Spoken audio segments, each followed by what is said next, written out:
Hello guys, hello Leo, welcome dito sa aking channel, Palaran 888, welcome.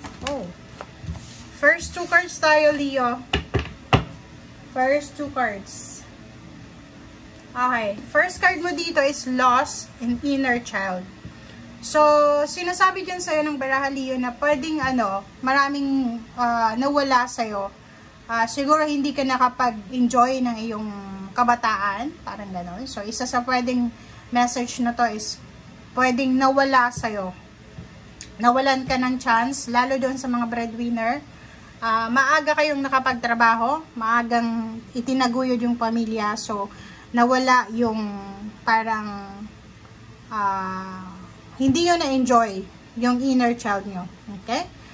So, dito sinasabi ng baraha sa'yo na marami kang napagdaanan, maraming nawala sa'yo. It's either maaga kang nawala ng magulang, maraming mga heartaches na pinagdaanan ka bago ka nagkaroon ng asawa, or kahit nagkaroon ka ng asawa, nagkahiwalay, parang ganun. So, nakikita ko sir dito na etong mga pinagdadaanan mo sa ngayon, lalo nung bata ka pa, lalo nung hindi ka pa masyadong mature, sinasabi dyan sa'yo na siguro hanggang sa ngayon, hindi mo pa siya maintindihan kung bakit nangyari yun sa'yo. Diba? May mga ganong scenario sa buhay ng tao na hindi nila maintindihan kung bakit nangyari yun sa kanila. Okay? So, tingnan natin dito sa second deck mo.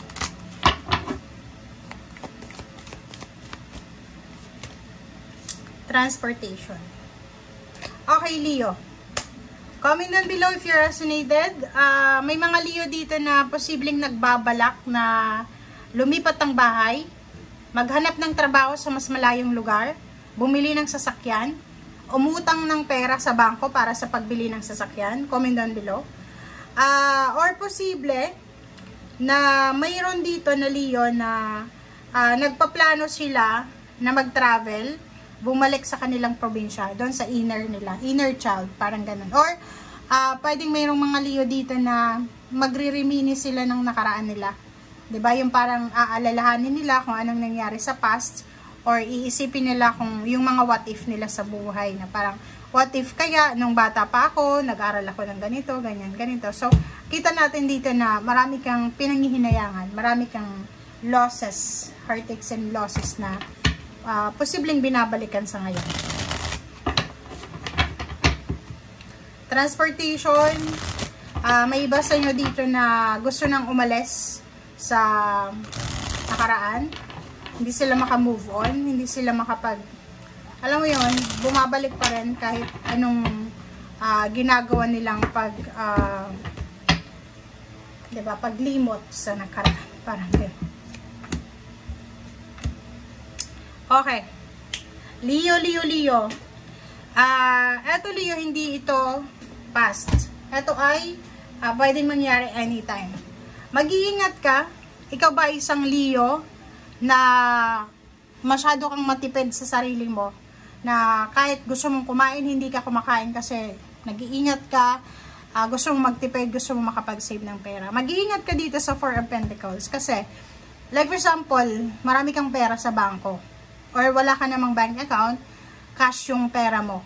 Mag-iingat ka dito dahil may isang tao, it's either air signs, Gemini, Libra, Aquarius, or kahit anong zodiac sign siya, na posibleng minamanmanan ka niya, minamatsagan ka niya, and posibleng pinagbabalakan niya na nakawan ka, or nakawan yung pera mo.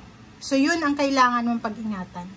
Yung iba din sa inyo dito, mag-iingat kayo sa mga ino-offer sa inyo. Posibleng may nag-o-offer sa inyo ng investment, or may nag-o-offer sa inyo ng mga pyramid investment, ganyan, na pwedeng scam yan, na pwedeng pinaplanuhan kanila na lokohin, or scamin, or nakawan.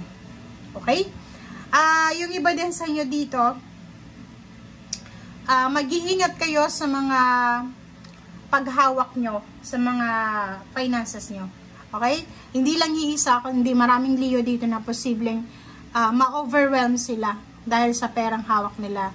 And hindi nila masyadong mabigyan ng pansin And sasamantalahin yun ng mga tao sa paligid nila na pwedeng yun, manakawan sila or yun nga, may scam. Okay? 10 of Pentacles, oh, sabi ko sa'yo may darating talagang pera sa'yo. Wow, Leo, Leo, Leo. So, kung makikita mo dyan, 10 of Pentacles is lump sum of money. It's a enormous amount of money. Sinasabi dyan sa'yo na mag-iingat ka dahil malaking halagang pera itong matatanggap mo. Malaking halagang pera itong papasok sa buhay mo na matagal mo din siyang trinabaho. So, siguro estudyante ka, kakagraduate mo lang, or siguro negosyante ka na sobra kang nagtipid for 4 years or 4 decades, and ngayon, biglang magbo-boom yung business mo. So, mag-iingat ka ha, kasi pinagpaguran mo yun Pinagpaguran mo, ano bang tawag dyan? Sinakripisyo mo lahat, dugot, pawis, yung puhunan mo dito, tapos nanakawin lang ng mga tao. Okay, the Fool. So, dito naman, wow. Wow, Leo, wow talaga. So, nakikita ko sir dito na maraming offer. Okay, may parating na offer information, confirmation tungkol sa pagbabago ng buhay mo. So, kung ikaw ay sawang-sawa na sa trabaho mo, posibleng may mag-offer sa'yo ng bagong trabaho, pwedeng international travel, job, or pwedeng yung iba sa inyo kung ano mang information na to na darating sa'yo, eto ay medyo risky. Pwedeng medyo may edad ka na, first timer ka na pupunta ng ibang bansa, nakikita ko sir dito na nasa tamang direction ka. Okay? Kung lalakasan mo yung loob mo, itong risky decision na yan, mapagtatagumpayan mo yan. Okay? Next card natin is King of Cups and then 10 of Cups. So, nandito yung 10-10 completion. So, nakikita ko sir dito, Leo, na siguro 10 months from now, so October siya, or pwedeng for the whole year of 2025 and next year, or 10 years from now, 10 weeks, 10 months, 10 days, basta may number 10. Sinasabi dyan sa'yo ng barahan na may celebration kayo na mag-asawa. Kung may asawa ka, magulang, siblings, family celebration is either reunion, or talagang meron kayong isa-celebrate ng family mo. So, kung makikita mo dito, at ang King of Cups is hawak mo yung cups Hawak mo yung chance para maging masaya. Hawak mo yung pagkakataon para maging peaceful, maging secured yung emotion mo. Yung 10 of Cups dito is rason para maging masaya ka. So, sinasabi dyan ng baraha sa'yo na since merong 10 of Pentacles dito, isa sa pagkakaroon ng pera, yung pagkakaroon ng financial completion, financial achievements, and satisfaction, isa yan sa posibleng magiging dahilan kung bakit ka magiging masaya in the rest ng family mo. Okay? And sa ilalim mo dito is Queen of Pentacles and 10 of Wands. So, di ba kakasabi ko lang sa'yo, maraming completion, marami kang makukompleto. It's either job, retirement, lahat ng plano mo sa buhay, makukompleto mo yan. Nakikita ko sa'yo dito, napakasipag mo, napaka-workaholic mo, napakasipag. And lahat ng sipag mo, lahat ng pinagtatrabahuan mo na yan, or lahat ng sinasacrifice mo na yan, ay magdadala yan sa'yo ng pera. Mahawakan mo yung lump sum of money, mahawakan mo yung financial security na yan na minamanifest mo dahil sa sobrang sipag mo. Okay? So, thank you guys for watching guys, and see you again. Bye!